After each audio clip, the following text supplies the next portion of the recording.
In the vast architecture of our solar system, one planet stands out not for its proximity or visibility, but for its gravity, a force so massive it warps the orbits of comets, alters asteroid paths, and, some scientists argue, may have played a quiet but critical role in allowing life to evolve on Earth. That planet is Jupiter. It's easy to overlook at first. We know it's big, more than 300 times the mass of Earth, and we've all seen its swirling bands and the famous Great Red Spot. But what's less obvious is how this giant, orbiting 500 million miles from the Sun, has shaped the entire solar system. To understand Jupiter's role, you have to picture gravity not as a pull, but as a presence. Jupiter's mass creates a kind of invisible terrain, like a mountain in space. Smaller objects, especially asteroids and comets, have their paths bent, caught, or thrown off course by that terrain. This makes Jupiter both a shield and a shepherd. As a shield, Jupiter protects the inner planets, including Earth, from deep space debris. Its immense gravity acts like a goalie, sweeping up or redirecting long-period comets that might otherwise barrel toward the Sun. Many of the icy bodies from the outer solar system, flung inward by gravitational disturbances, are captured by Jupiter or flung away entirely before they can reach us. In 1994, this protective role went from theory to vivid reality. That year, the comet Shoemaker, Levy 9, a string of icy fragments, slammed into Jupiter's atmosphere in a series of explosive collisions. The impacts left dark bruises the size of Earth on the gas giant's cloud tops. But more importantly, they served as a reminder that comet could have hit us. Instead, it hit Jupiter. The cosmic vacuum cleaner did its job. But Jupiter doesn't just sweep the floor. It organizes the furniture. As a shepherd, Jupiter sculpts the orbits of smaller bodies with precise gravitational influence. The asteroid belt between Mars and Jupiter isn't just a leftover debris field. It's a deliberate boundary, shaped and maintained by Jupiter's resonance patterns. Certain orbits, called Kirkwood gaps, are mysteriously empty. Why? Because objects in those zones would have been nudged into unstable paths, often ejecting them from the belt altogether by repeated gravitational kicks from Jupiter. Further out, the Trojan asteroids, which share Jupiter's orbit but cluster ahead and behind it, are held in place by stable gravitational points known as Lagrange points. These clusters aren't chance. Their balance, the quiet choreography of mass and motion. Even comets that come from far beyond the solar system feel Jupiter's pull. It bends their trajectories, alters their return periods, sometimes even captures them into looping orbits. Some become Jupiter family comets, making regular visits into the inner solar system, their icy tails a reminder of ancient origins. But Jupiter's influence isn't only defensive or managerial. It's also creative. Some scientists believe that without Jupiter, the solar system might never have developed habitable planets at all. During the chaotic early stages of planetary formation, Jupiter's migration, yes, it may have wandered inward and then back out, could have prevented too much material from falling into the Sun. It may have helped clear out regions that allowed Earth and its neighbors to grow in peace. There's even a theory, called the Grand Tack, which suggests that Jupiter once plowed deep into the inner solar system before reversing course. This tacking maneuver would have scattered planetary embryos and shaped the formation of Mars, which is mysteriously small for its position. Without Jupiter's interference, Earth might have become part of a system dominated by super-Earths or hot Neptunes, like we see around other stars. In short, Jupiter didn't just show up and sit quietly in its corner. It rearranged the room. And even now, billions of years later, it's still shaping the environment we live in, not just by what it does, but by what it prevents. We often talk about Earth as the cradle of life, but every cradle needs a guardian, something to shield it from chaos, something to make sure the storm doesn't hit too often or too hard. That guardian is a gas giant, 500 million miles away. And it's not alone, because further out, with a ring system like a cathedral and a moon that smells of chemistry, another giant waits. Jupiter's size is not just impressive, it's outrageous. It contains more than twice the mass of all the other planets combined. If you took every asteroid, comet, and moon in the solar system and stacked them next to it, they would barely move the scale. But mass alone doesn't explain Jupiter's power. It's what that mass does, how it bends the rules of motion, how it exerts silent influence, that makes it more than a planet. Jupiter is a gravitational empire, and its domain stretches far beyond its rings and cloud belts. At the heart of that empire is its ability to reshape orbits. Most people know about Jupiter's famous moons, the Galilean Four, Io, Europa, Ganymede, and Callisto. These are worlds in their own right, each with unique features, some with subsurface oceans, some with volcanic fury. But Jupiter's gravitational reach extends to more than 90 confirmed moons and counting. Many of them are irregular, captured objects that wander in odd orbits, leftovers from ancient chaos, pulled into service by a gravitational monarch. And then there's the asteroid belt. Although it lies between Mars and Jupiter, the belt's composition, structure, and stability are ruled by Jupiter's gravity. Certain orbital regions, as mentioned before, are emptied by gravitational resonances, patterns where objects are repeatedly tugged at just the right time to make their orbits unstable. Over millions of years, those tugs add up, and the objects are flung out like kids pushed off a merry-go-round. The result? Kirkwood gaps, clean divisions in the belt where gravity forbids long-term residence. But Jupiter's empire doesn't stop there. It reaches into the outer solar system too, into the realm of comets.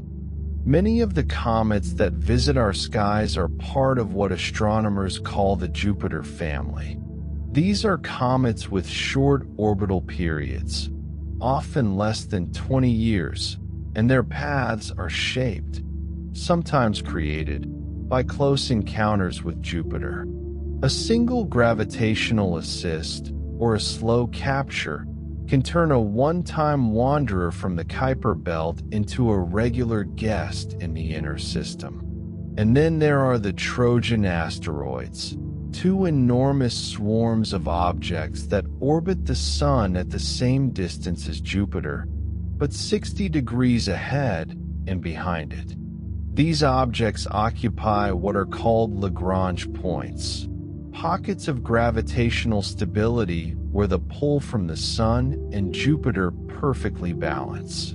It's as if Jupiter has two gravitational outposts, each guarding a flank, each holding thousands of ancient rocks in place like loyal sentinels.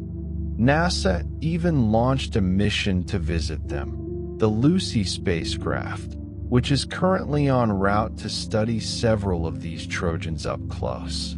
Scientists believe these bodies may be among the oldest, least disturbed remnants of the early solar system. Studying them could be like opening a time capsule from 4.5 billion years ago. But perhaps the most subtle and underappreciated aspect of Jupiter's empire is its influence on time. Not time in the relativistic sense, but time as rhythm, the cadence of cosmic evolution. Jupiter's gravity has shaped the frequency and timing of collisions in the inner solar system. It has limited the rate at which comets bombard Earth. It has, over eons, altered the speed at which small bodies migrate inward. In doing so, it has helped stabilize the long-term environment in which life developed. Without Jupiter, Earth might have been bombarded more frequently, perhaps too often for complex life to persist. Or perhaps Earth would have formed with a different chemistry, having experienced a different balance of delivery and destruction during its early formation. And then there's the migration mystery. Some planetary models suggest that Jupiter, despite its current orbit, may not have always been where it is now. In the early days of the solar system, it may have migrated inward toward the Sun, disrupting the distribution of materials before Saturn's gravitational presence pulled it back out again. This grand tack model explains why Mars is so small, why Earth is just the right size, and why the asteroid belt contains both dry and icy materials. If true, Jupiter didn't just settle the solar system. It composed it, sweeping, scattering, and orchestrating the planets into their current arrangement. Jupiter's empire is not just about objects it owns. It's about trajectories, about possibilities allowed or denied, about history shaped not by visible action, but by constant influence. We tend to think of stars as the rulers of planetary systems. And in terms of energy, that's true. But in terms of structure, in terms of where things go and how they move, gas giants like Jupiter are the true sculptors. They are not suns, but they are architects. And just as Jupiter rules our solar system's dynamics, its kin in other systems may do the same. The next time we discover an exoplanet that looks promising for life, we'll ask, does it have a Jupiter? Because sometimes, the biggest worlds make the smallest ones possible. There are few sights in the solar system as iconic as Saturn's rings. Even with a small backyard telescope, the sight is breathtaking, a luminous, delicate halo encircling a golden giant. They look fragile, elegant, almost impossible, like something out of myth. But behind that beauty lies violence. Saturn's rings are not just decoration. They're the remains of destruction and, perhaps, a preview of what's to come. When Galileo first observed Saturn through his primitive telescope in 1610, he couldn't make sense of what he saw. He described the planet as having ears. It wasn't until the 1650s that Christian Huygens correctly proposed that Saturn was surrounded by a thin, flat ring. And not until the modern age did we learn just how dynamic and complex those rings truly are. The rings are made mostly of ice, countless particles, ranging in size from dust grains to house-sized boulders. They orbit Saturn in a vast, thin disk spread across hundreds of thousands of kilometers, but typically only about 10 meters thick. They're broad enough to stretch from Earth to the Moon, yet thin enough to be almost two-dimensional. At first glance, they appear solid, but they're not. Each chunk moves independently, held in place by gravity, constantly colliding, bouncing, shattering, and reforming. It's more like a river of ice than a single object.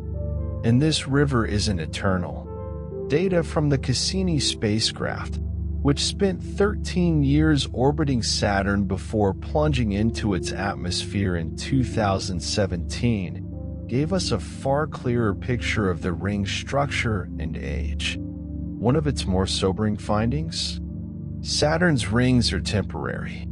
Estimates suggest they may be only 100 to 200 million years old, a blink of an eye on cosmic scales. And they may disappear just as quickly. The particles are slowly spiraling into Saturn, pulled down by gravity and magnetism in a process sometimes called ring-raying. Every year, tons of ring material fall into the planet, glowing faintly in ultraviolet light. In a few 100 million more years, they could be gone. So where did they come from? There are competing theories. One suggests the rings are remnants of a destroyed moon, a former satellite that drifted too close and was torn apart by Saturn's gravity. Another posits that they're leftovers from the early solar system, icy debris that never coalesced into a larger body. Cassini's data supports the destruction scenario. It found that the ring particles are unusually clean, too pristine, too bright, to have been orbiting for billions of years. That suggests a violent event, a collision, a disruption, a moon that shattered and became sculpture. But Saturn's story isn't just about rings. It's about shepherd moons, too. Small moons like Prometheus and Pandora orbit just outside the ring system and help shape its edges.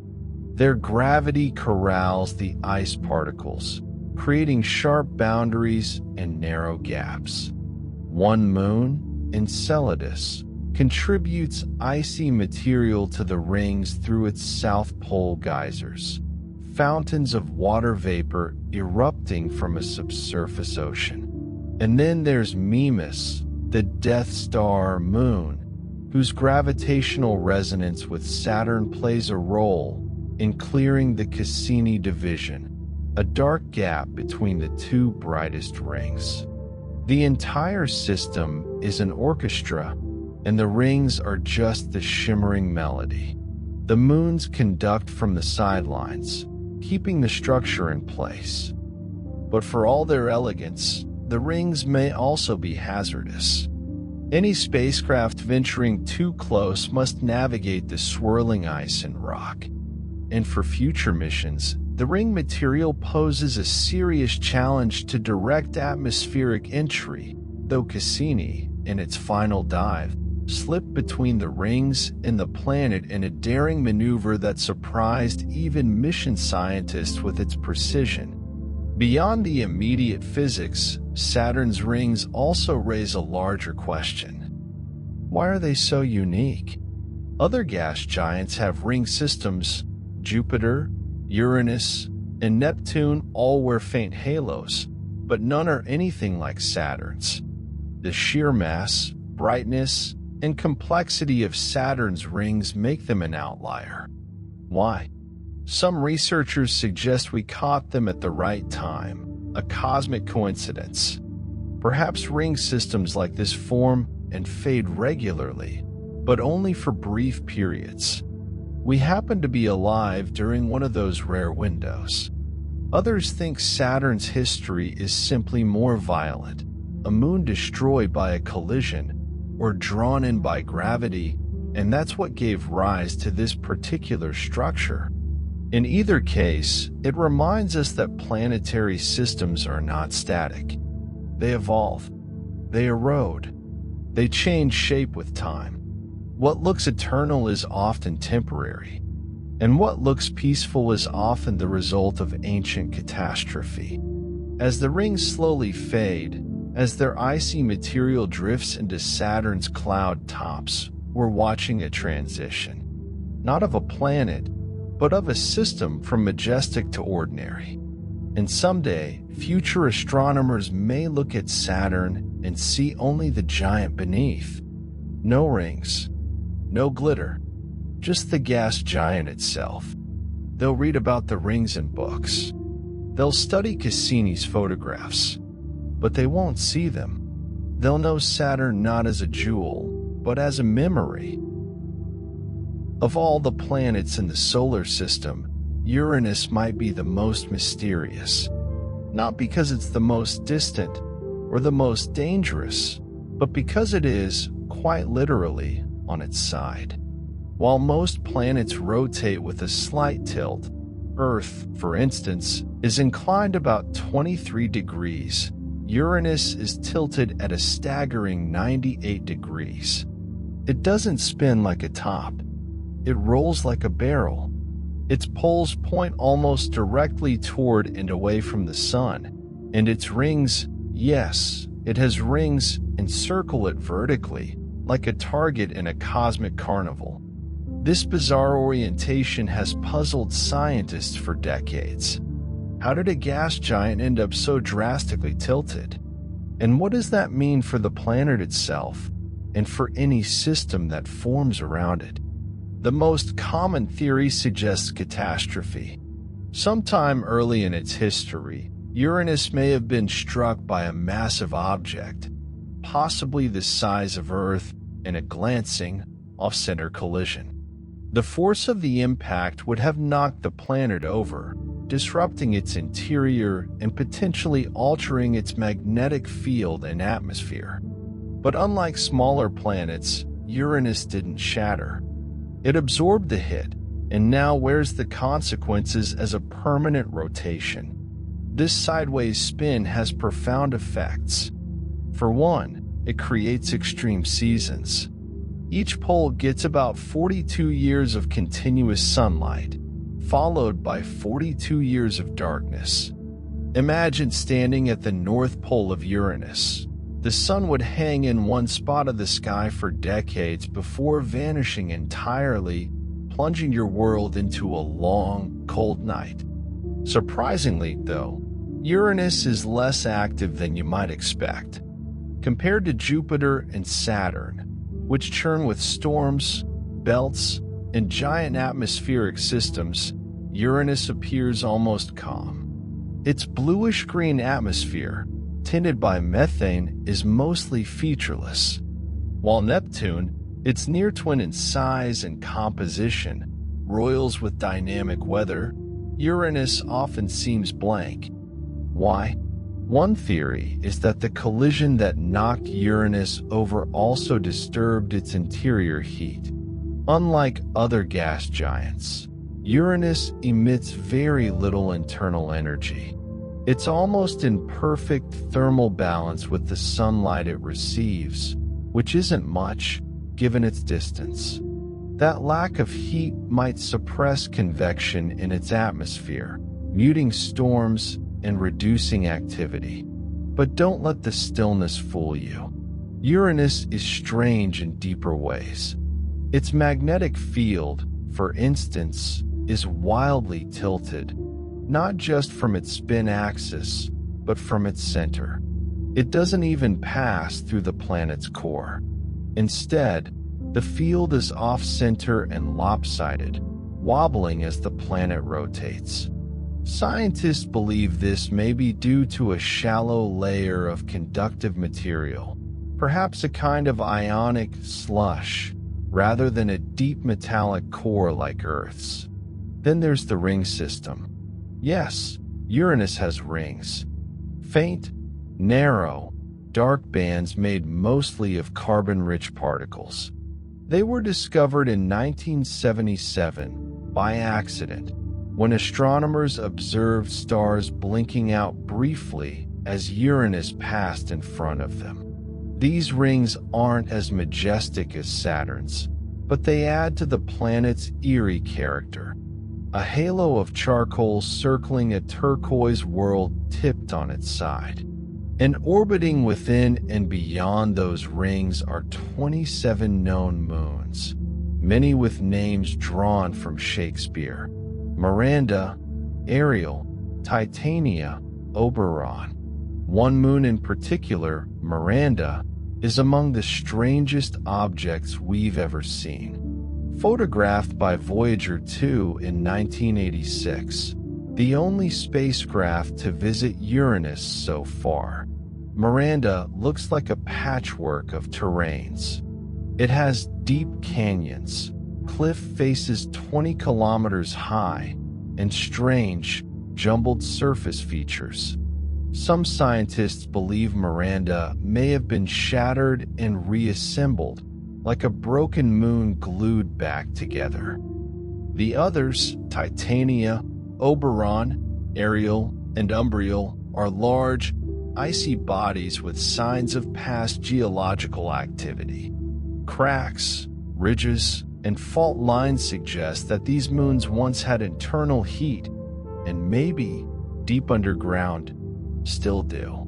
That raises the tantalizing question: could Uranus moons harbor subsurface oceans like Europa or Enceladus? Could they be warm enough, protected enough, to support life? We don't know. Voyager 2 gave us a glimpse and then moved on.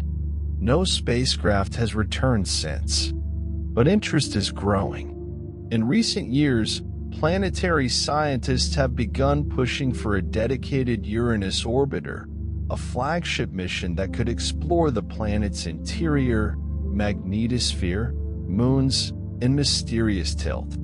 NASA's Decadal Survey, a once-in-10-years strategic plan, recently ranked a Uranus mission as a top priority for the 2030s. It's long overdue. For all its strangeness, Uranus is a test case, a different kind of gas giant with a different history. Understanding it could help us understand exoplanets with similar characteristics. And there are plenty of those. In fact, Uranus-sized planets, intermediate between Earth and Neptune, are among the most common types found around other stars. If we want to interpret what we see out there, we need to understand what we have here. And Uranus, tilted and quiet, waits to be understood. Because sometimes the loudest story is told by the world that doesn't shout, but leans silently into the darkness. If Uranus is the silent enigma of the outer planets, then Neptune is its restless twin, a dark, distant world that spins beneath roaring winds and ghostly storms, more dynamic than anyone expected from a planet so far from the Sun. Discovered in 1846 not by accident, but by prediction, Neptune was the first planet found through mathematics. Astronomers noticed that Uranus wasn't following its expected path. Something unseen was tugging on it.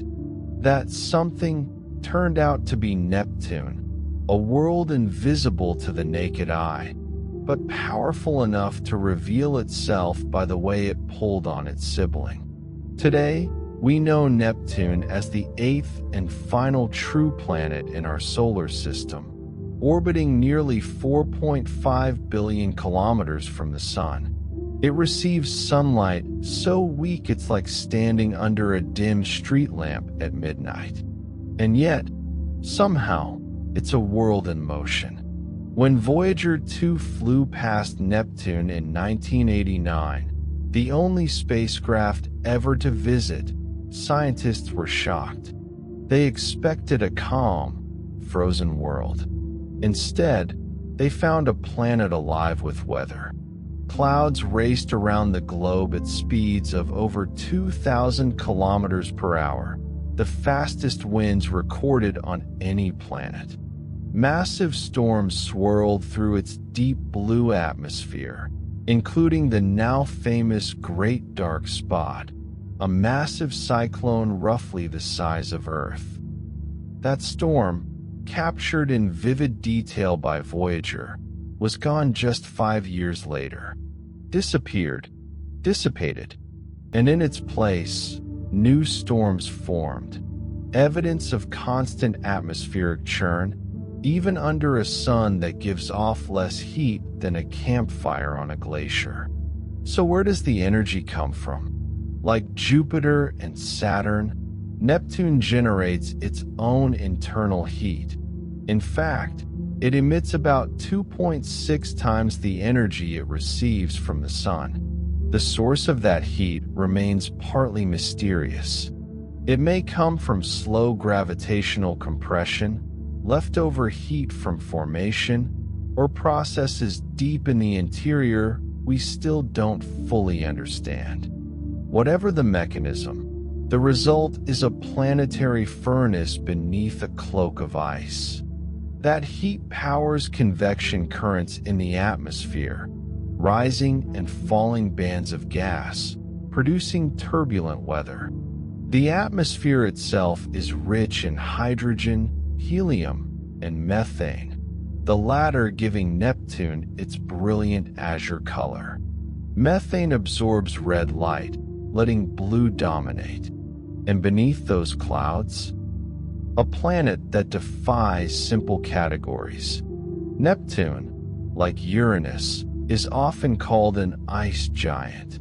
That's not because its surface is frozen. It doesn't have a solid surface in the traditional sense, but because its interior likely contains a mix of water, ammonia, and methane ices, forming a slushy, pressurized mantle around a rocky core. Some models suggest that, deep within that mantle, extreme pressures may compress carbon into diamond rain. Literally, shards of crystalline carbon falling toward the core like hailstones of pure gem. But Neptune's story doesn't end with its atmosphere. Orbiting far out, circling in cold and shadow, is one of the most remarkable moons in the solar system, Triton. Triton is unusual in every way. First, it orbits backward, a retrograde orbit, meaning it circles Neptune in the opposite direction of the planet's rotation. This alone tells us that Triton didn't form with Neptune. It was likely captured, a wandering object from the Kuiper belt that Neptune pulled into its gravity long ago. That capture wasn't gentle. It may have caused chaos among Neptune's original moons, scattering or destroying them as Triton settled in. The gravitational violence of that encounter left scars, and may explain why Neptune's moon system is otherwise sparse compared to Saturn or Jupiter. But Triton's surface is even more surprising. When Voyager 2 flew past, it saw a frozen landscape of nitrogen ice, with dark streaks, smooth plains, and, most astonishing of all, cryovolcanoes. These were not mountains of fire, but geysers of nitrogen gas, erupting dozens of kilometers into space, leaving dark fans across the ice. This was geologic activity, confirmed, on a moon 4.5 billion kilometers from the Sun. Triton, it seemed, was not dead. Some scientists now believe it may harbor a subsurface ocean, like Europa or Enceladus, kept warm by tidal heating, or perhaps residual warmth from its capture. If so, it joins the growing list of icy worlds that may hide liquid water beneath their crusts. And wherever there's water, the door to life cracks open, even just a little. Neptune's magnetic field, too, is strange. Like Uranus, it's tilted and offset from the planet's center. The result is a magnetosphere that wobbles and shifts dramatically as the planet spins, creating a dynamic interaction with the solar wind. But perhaps the most enduring aspect of Neptune is its distance. It is a planet shrouded in mystery, not because it hides itself, but because we haven't returned. Voyager 2 gave us a glimpse, a few brief days of data, then silence. No orbiter, no lander, no mission on the calendar. And yet, what it revealed, the winds, the shadows, the captured moon with living ice, suggests a world deserving of attention. In a galaxy filled with exoplanets, Neptune-sized bodies are among the most common. Understanding our own is not just curiosity, it's preparation. Because somewhere out there, around another star, another ice giant may be roaring with storms, harboring hidden oceans, and waiting to be found. And when we find it, Neptune will be our Rosetta Stone, the blueprint for interpreting blue worlds on the edge of light. If you were designing a planetary system with the goal of finding life, you might think to start with a warm planet in the habitable zone, something like Earth. But nature, as it turns out, doesn't follow our assumptions. Some of the most promising places to find life in the solar system don't orbit within that narrow belt around the sun. In fact, they're not even planets. They're moons, and they orbit the gas giants. Take Europa, for example. A frozen world about the size of Earth's moon, circling Jupiter every 3.5 days.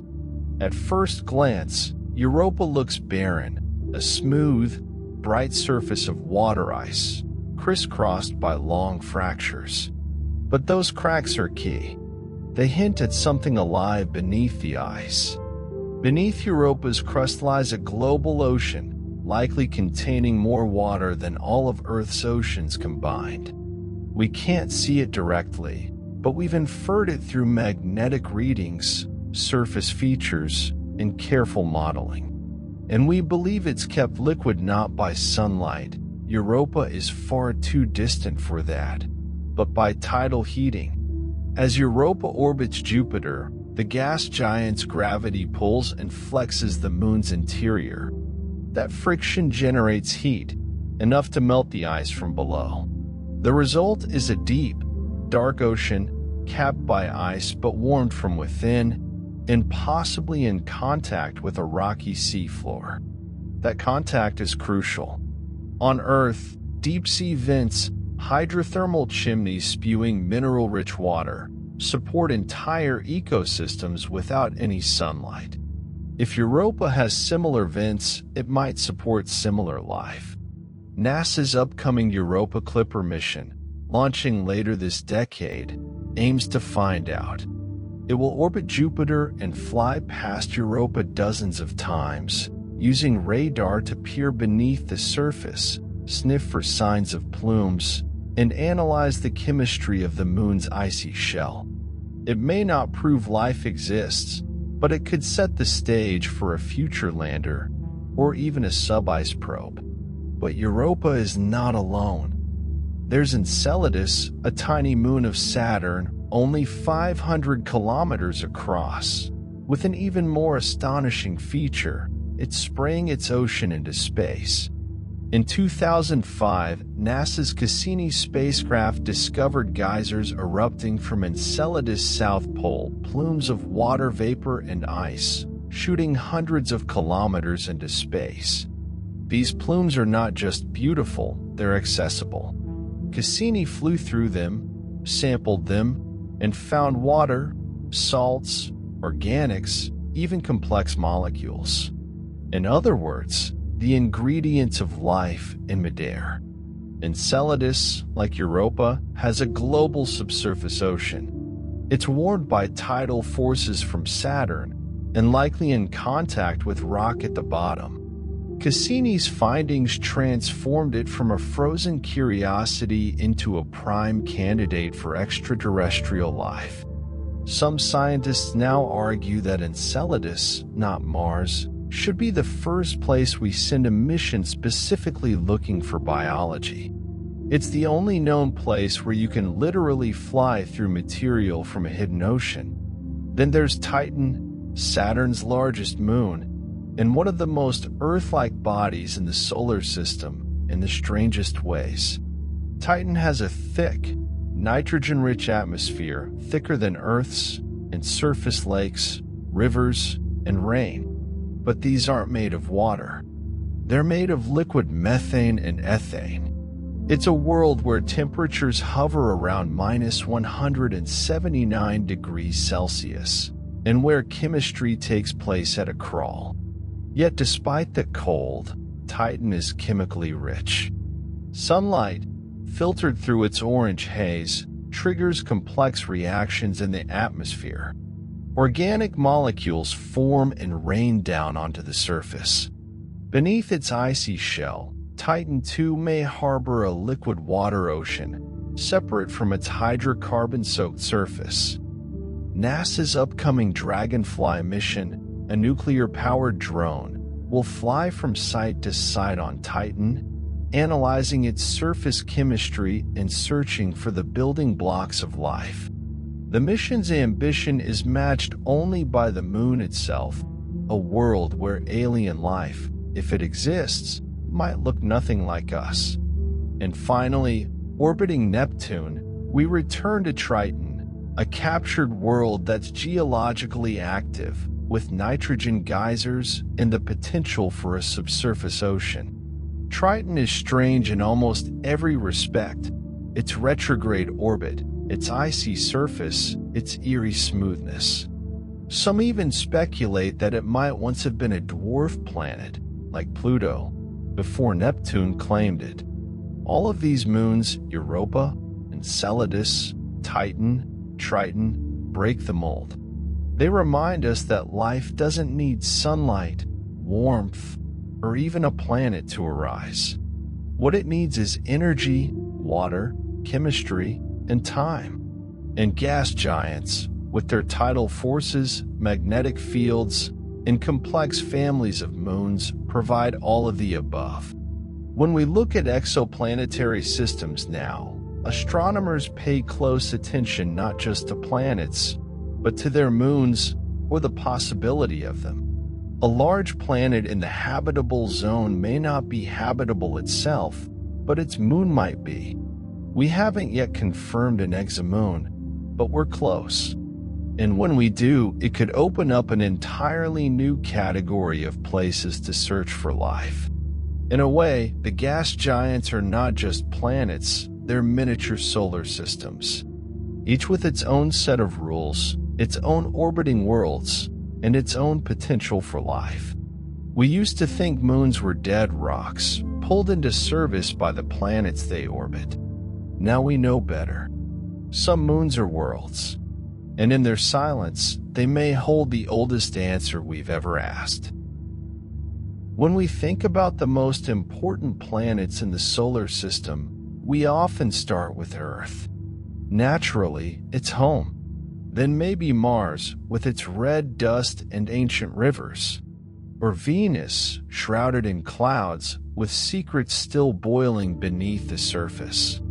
But in the grand architecture of the solar system and of planetary systems across the galaxy, it's the gas giants that quietly hold everything together.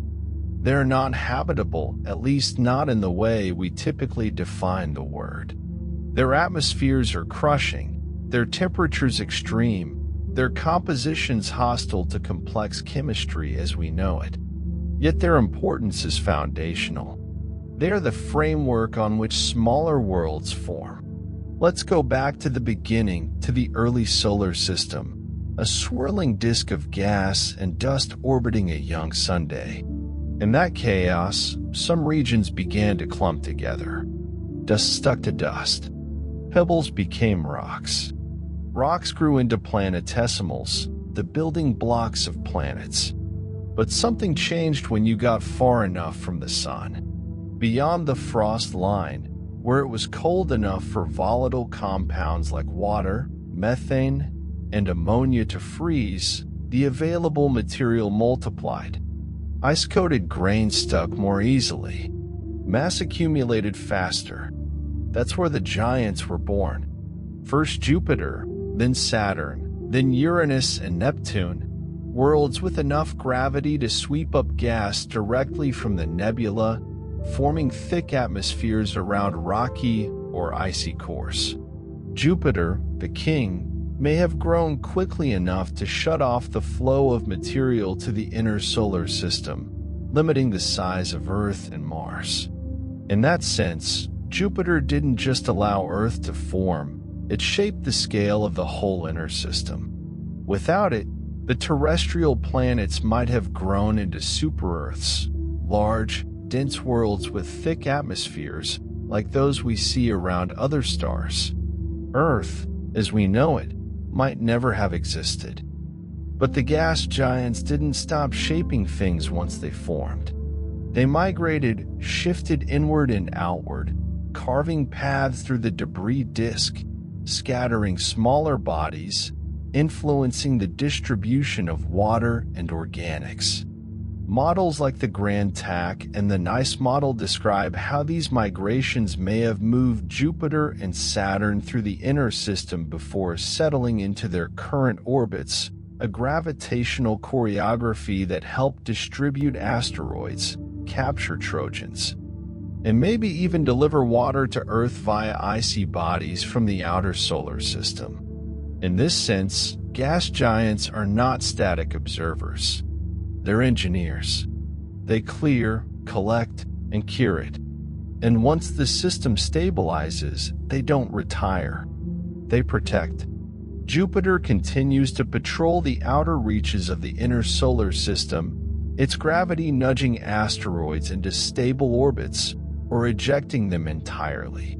It shields Earth from potential impacts and, at times, redirects small bodies our way, seeding our planet with useful material. Saturn does something similar, maintaining its own system of moons and rings, and possibly driving the geological activity of Enceladus through tidal heating. And then, in the cold shadows beyond, Uranus and Neptune sculpt the Kuiper Belt, influence cometary paths, and maintain balance at the edges of our Sun's gravitational reach. But the significance of gas giants goes beyond our solar system. As we study exoplanets, thousands of them now, and counting, we see patterns.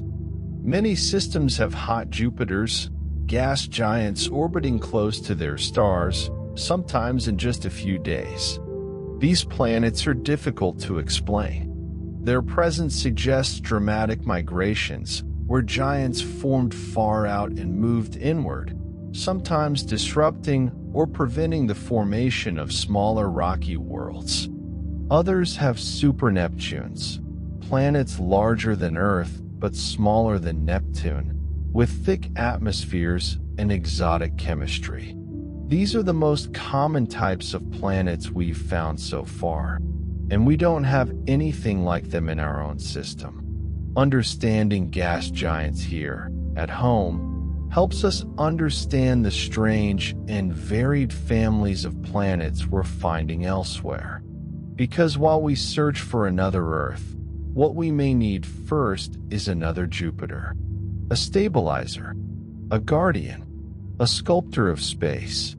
Gas giants also expand our definition of habitability, not just directly. We know they aren't places to walk or breathe, but indirectly, through their moons. Europa, Enceladus, Titan, Triton, all owe their internal energy, their oceans, their chemistry, to the gravitational pull of giants. If life exists in these hidden seas, it will be because the gas giants made it possible. They're not backdrops. They're engines. And in the distant future, if humanity ever leaves Earth and colonizes the outer solar system, the gas giants will be our destinations. Their moons offer solid surfaces. Their gravitational wells provide fuel. Their magnetospheres, though dangerous, could be harnessed for protection. They are not barren. They are resource-rich, dynamic environments. And when we look even further ahead, to interstellar travel, to new systems, to the great diaspora of life across space, gas giants will still matter. Their presence may be a requirement, a marker that a planetary system has the complexity needed to support life elsewhere. So when we look up and see Jupiter glowing in the night sky, or see Saturn's rings through a telescope lens, we're not just looking at beauty. We're looking at foundations. They didn't just come with the solar system. They built it.